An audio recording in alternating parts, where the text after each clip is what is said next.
इन बातों का आपसे कोई ताल्लुक नहीं, बेहतर यही है कि आप तशरीफ ले जाएं, मुझे एक ज़रूरी काम से जाना है। औरत ने कहा तो फिर ऐसा करें कि मुझे भी साथ ले जाएं और मुझे साउथ एंड में ड्रॉप कर दें। शेर खान ने साफ इनकार करते हुए कहा, सॉरी मोहतरमा, मैं आपको साथ नहीं ले जा सकता, आप तशरीफ ले जाएं, मैं आपकी कोई मदद नहीं कर सकता। उस औरत ने एक गहरी और बड़ी मानी खेज निगाह शेर खान पर डाली और उठ खड़ी हुई, फिर मुस्कुराई। लगता है आप अभी इस शहर की तहजीब व तमद्दुन से वाकिफ नहीं हैं। अच्छा, मैं जाती हूँ, फिर आऊंगी। और वो औरत कमरे से निकल गई। शेर खान ने दरवाजा बंद कर दिया और सोचने लगा कि ये औरत कौन हो सकती है। उसे कहीं पढ़ रखा था कि स्कॉटलैंड यार्ड ने इन इलाकों में जहां जनूबी एशिया के लोग रहते हैं, जराइम का सुराग लगाने के लिए इन इलाकों से ताल्लुक रखने वाली औरतों को भर्ती कर रखा है, जो स्कॉटलैंड यार्ड के लिए जासूसी करती हैं और जराइम पेशा स्मगलरों और मफरूर मुजरिमों का सुराग लगाती हैं। अगर इस औरत का ताल्लुक स्कॉटलैंड यार्ड की मुखबर औरतों से था तो ये बात खतरनाक साबित हो सकती थी। इतने में दरवाजे पर एक बार फिर दस्तक हुई। शेर खान ने पूछा, कौन है? दूसरी जानिब से किसी मर्द की आवाज आई, मैं हूँ होटल का मैनेजर, प्लीज दरवाजा खोलिए, मुझे आपसे एक जरूरी बात करनी है। शेर खान ने दरवाजा खोल दिया। होटल का उधेड़ उम्र मैनेजर अंदर आ गया। वो पाकिस्तानी था। कहने लगा, ये औरत जो अभी आपके कमरे से निकल कर गई है, क्या करने आई थी? शेर खान ने उसे सारी बात बता दी। होटल का मैनेजर सोफे पर बैठ गया और कहने लगा, इस औरत का आपके कमरे में आना आपके हक में किसी मुसीबत का बायस बन सकता है। ये पुलिस की बहुत बड़ी मुखबर है। ये औरत आपको खामखा किसी मुसीबत में फंसा सकती है। बेहतर यही है कि आप किसी वक्त किसी दूसरे इलाके के होटल में मुंतकिल हो जाएं। शेर खान ने कहा, मगर मैं कोई जराइम पेशा नहीं हूँ। मैनेजर ने कहा, एक बात मैं आपको बता दूं कि अगर आपका किसी जुर्म से ताल्लुक न हो, या आप पर उसे शक न होता कि आपका ताल्लुक किसी जराइम पेशा गिरोह से है, तो ये कभी आपके कमरे में ना आती। मेरी बात माने और इसी वक्त दूसरे होटल में मुंतकिल हो जाएं। पुलिस ने छापा मारा तो हमारी भी बदनामी होगी। शेर खान खुद वहां से निकल जाना चाहता था। उसने कहा, ठीक है, मैं अभी किसी दूसरे होटल में चला जाता हूँ। क्या आप मुझे किसी दूसरे होटल का एड्रेस बता सकते हैं? मैं महंगे होटल में नहीं ठहर सकता। मैनेजर ने कहा, आप टैक्सी में बैठकर ईस्ट एंड के मैकफर्ड स्ट्रीट में चले जाएं। वहां बांग्लादेशियों के 2 होटल हैं, वो महंगे नहीं है। ये लीजिए अपने पाउंड। और मैनेजर ने शेर खान को वो एडवांस वापस कर दिया जो शेर खान ने कमरे के 24 घंटे के किराए के तौर पर अदा किया था। आप देर न करें, देर करनी आपके लिए अच्छी न होगी। ये कहकर होटल का मैनेजर चला गया। कमांडो शेर खान के पास कौन सा सामान था जिसको बांधने और पैक करने की जरूरत थी? उसने जैकेट के बटन बंद किए, कॉलर को ऊपर उठाया और कमरे से बाहर निकल आया। जीना उतरा। होटल के सामने कुछ दूर टैक्सियां वगैरह खड़ी थी। वो एक खाली टैक्सी में बैठ गया और ड्राइवर से ईस्ट एंड की मैकफर्ड स्ट्रीट चलने को कहा। रात का पहला पहर शुरू हो चुका था। लंदन की इस गुंजान आबाद वाले इलाके में खूब रोशनियां हो रही थीं। टैक्सी बारौनक इलाके में से निकलकर एक खुली सड़क पर आ गई। अचानक अंग्रेज टैक्सी ड्राइवर ने कहा, मिस्टर, हमारी टैक्सी का पीछा किया जा रहा है, क्या आप पुलिस को मतलूब हैं? कमांडर शेर खान ने यह सुनकर फौरन पीछे शीशे में से देखा। उसके पीछे एक कतार में 3-4 गाड़ियां आ रही थीं। उसने ड्राइवर से कहा, मेरा पुलिस से कोई वास्ता नहीं है। ड्राइवर ने कहा, लेकिन मैं देख रहा हूं कि स्कॉटलैंड यार्ड की एक खुफिया गाड़ी हमारा ताक़ुब कर रही है। ये उसी वक्त से हमारे पीछे लगी हुई है जब हम चले थे। शेर खान को यकीन हो गया कि ये टैक्सी ड्राइवर गलत नहीं कह रहा। वो लंदन का टैक्सी ड्राइवर था और पुलिस और खुफिया पुलिस की गाड़ियों को पहचानता था। वो सोचने लगा कि अब उसे क्या करना चाहिए। ये बात वाज़ेह हो गई थी कि वो औरत खुफिया पुलिस की औरत थी और उसने पुलिस को इत्तला कर दी थी। इसका मतलब था कि लंदन पुलिस ने शेर खान का सुराग लगा लिया था। मगर पुलिस को कैसे पता चला कि मेरा ताल्लुक तैयारा हाईजैक करने वाले मुजाहिदों से है? शेर खान का जहन इन्हीं ख्यालात में उलझा हुआ था और साथ साथ वो ये भी सोच रहा था कि पुलिस की गाड़ी से कैसे पीछा छुड़ाया जाए। उसने ड्राइवर से कहा, क्या तुम मुझे किसी ऐसी जगह ले जा सकते हो जहां मैं पुलिस की नज़रों से गायब हो सकूं? मैं तुम्हें 4 पाउंड दूंगा। अंग्रेज ड्राइवर बोला, मैं कोशिश करता हूँ। और उसने टैक्सी की रफ्तार तेज कर दी और उसे सड़क की दरमियान वाली कतार से निकालकर सड़क के किनारे वाली कतार में ले आया। शेर खान ने पीछे देखा। पीछे गाड़ियों की हेडलाइट्स में उसे कुछ पता न चल सका कि कौन सी गाड़ी उसका पीछा कर रही है। आगे एक छोटी सी सड़क बाएं जानिब निकलती थी। अंग्रेज ड्राइवर ने जल्दी से गाड़ी उस सड़क पर मोड़ दी और उसकी रफ्तार मजीद तेज कर दी। सड़क कच्ची थी। गाड़ी को धचके लगने लगे। शेर खान ने शीशे में से पीछे देखा। एक गाड़ी की रोशन बत्तियां पीछे बराबर चली आ रही थी। ड्राइवर ने कहा, सर, स्कॉटलैंड यार्ड वालों की गाड़ियां हमारे पीछे आ रही हैं। अब मैं कुछ नहीं कर सकता। मैं नहीं चाहता कि पुलिस आपके साथ मुझे भी पकड़ ले। जैसे ही गाड़ी एक दूसरी पक्की और खुली सड़क पर पहुंची, सामने पुलिस की 2 गाड़ियां खड़ी थीं, जिनकी नीली और सुर्ख रोशनियां मुसलसल घूम रही थीं। 6-7 पुलिस कांस्टेबल घेरा डाले खड़े थे। पुलिस ने टैक्सी को रुकने का इशारा किया। ड्राइवर ने गाड़ी एक तरफ करके खड़ी कर दी। 2 पुलिस कांस्टेबल टैक्सी के पास आए। उनके हाथों में रिवॉल्वर थे। शेर खान के पास कुछ भी नहीं था। इतने में जो गाड़ी ताक़ुब कर रही थी वो वहां पहुंच गई। उसमें से 3 गोरे निकले। ये सफेद कपड़ों वाले पुलिस के अफसर थे। बावर्ती कांस्टेबल ने शेर खान से कहा, बाहर आ जाओ और अपना पासपोर्ट दिखाओ। शेर खान ने बाहर निकल कर कहा, मैं पासपोर्ट अपने साथ लेकर तो नहीं चलता।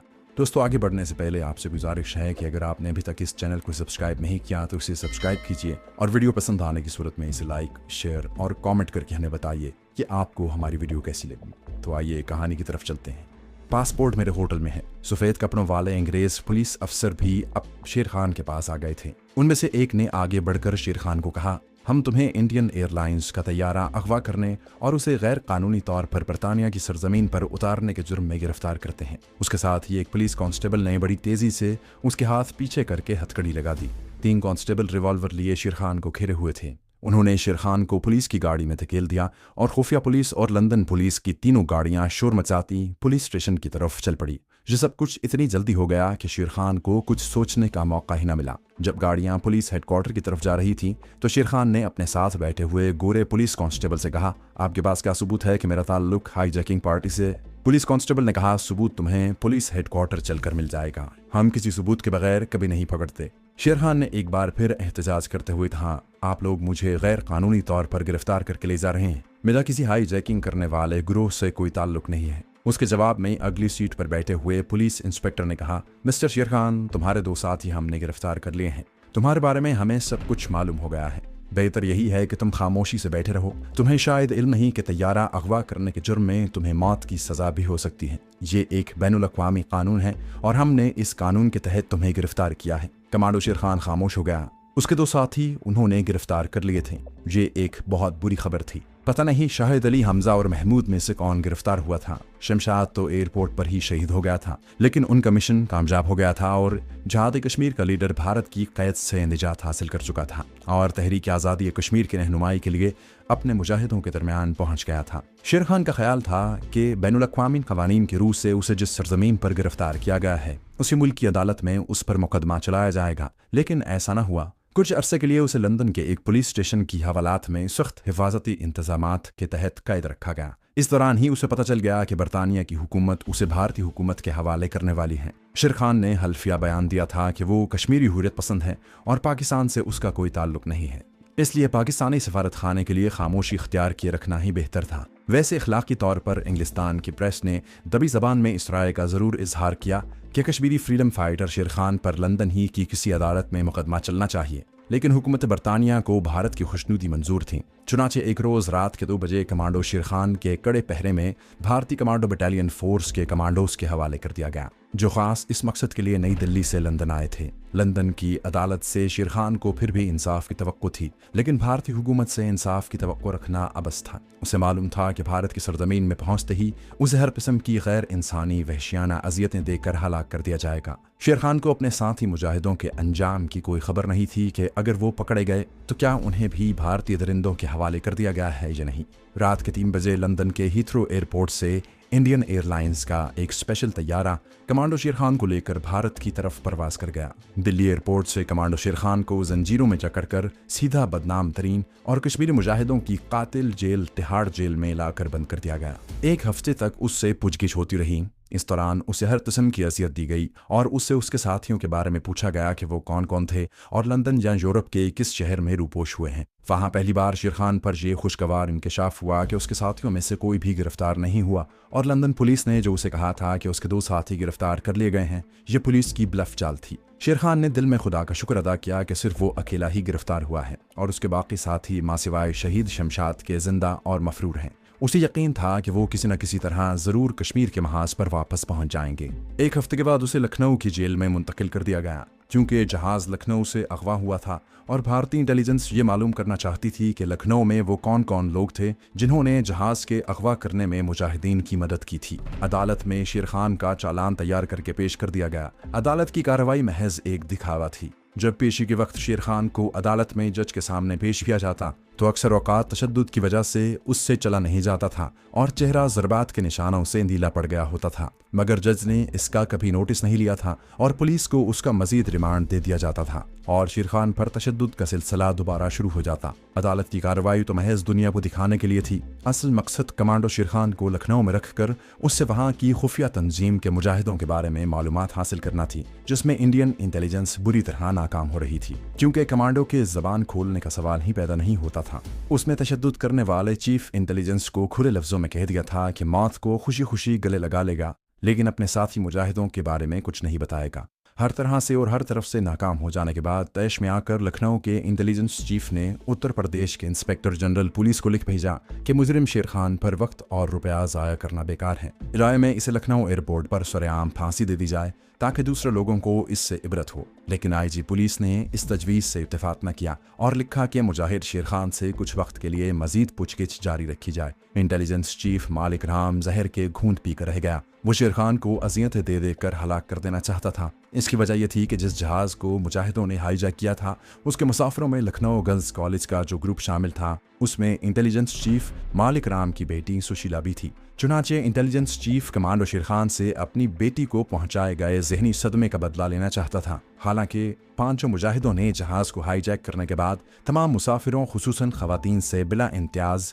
इसके कि वो हिंदू हैं या मुसलमान बड़ा अच्छा सलूक किया था। उनको वक्त पर तैयारे में खाना मिलता रहा। लेकिन इंटेलिजेंस चीफ मालिक राम ने फैसला कर रखा था कि अगर वो उसे लखनऊ एयरपोर्ट पर फांसी पर लटकवाने में कामयाब ना हुआ तो वो उसे ऐसी अजियतें देगा कि वो सारी जिंदगी के लिए माजूर हो जाएगा। चुनाचे उस दरिंदा सिफत इंटेलिजेंस चीफ मालिक राम ने उत्तर प्रदेश के आईजी पुलिस को एक और तजवीज़ पेश की जिसमें उससे गुजारिश की गई कि मुझे इजाज़त दी जाए कि मैं हाईजैकर शेर खान को सतीलगढ़ के टॉर्चर सेंटर में मुंतकिल कर दूं। मुझे यकीन है कि सतीलगढ़ के टॉर्चर सेंटर में इस हाईजैकर से उसके उत्तर प्रदेश में मौजूद साथियों के नाम पते मालूम करने में कामयाब हो जाऊंगा। आईजी खुफिया पुलिस ने उसको इजाज़त दे दी। सतीलगढ़ का टॉर्चर सेंटर लखनऊ से गोंडा की तरफ बहादुरगंज रेंज के खतरनाक जंगलों में खास तौर पर ऐसे मुलजिमों के लिए बनाया गया था जो हर किस्म के टॉर्चर के बावजूद अपना राज नहीं उगलते थे। ये बहादुरगढ़ के स्टेशन से 7 कोस के फासले पर एक गुंजान जंगल में वाक़ था। इस टॉर्चर सेंटर के बारे में पुलिस के महकमे में मशहूर था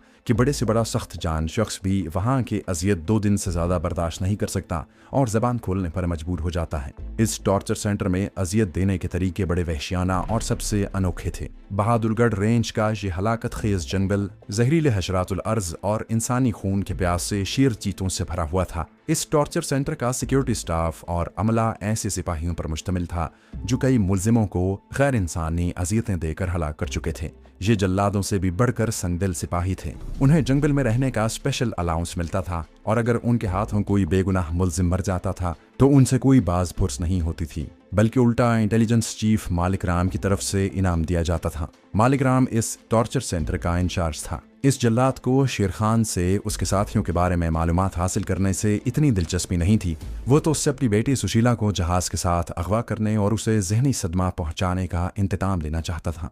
अगर आईजी पुलिस ने उसे यह हुक्म न दिया होता कि हाईजैकर शेर खान को अभी मौत के घाट न उतारा जाए और उससे उसके साथियों के बारे में मालूमात हासिल करने की पूरी कोशिश की जाए तो जल्लाद इंटेलिजेंस चीफ शेर खान को अब तक हलाक कर चुका होता। सतीलगढ़ के टॉर्चर सेंटर में मुंतकिल करने की इजाज़त मिलने के बाद मालिक राम के जज्बा इंतकाम को थोड़ी सी तस्कीन ज़रूर मिल गई थी। इस टॉर्चर सेंटर में वो एक फ़िरौन की तरह हुकूमत करता था जहाँ उसे कोई पूछने वाला नहीं था और वो अपनी मर्जी के मुताबिक अपने ईजाद किए हुए वहशियाना तरीकों से शेर खान को अजियतें दे सकता था।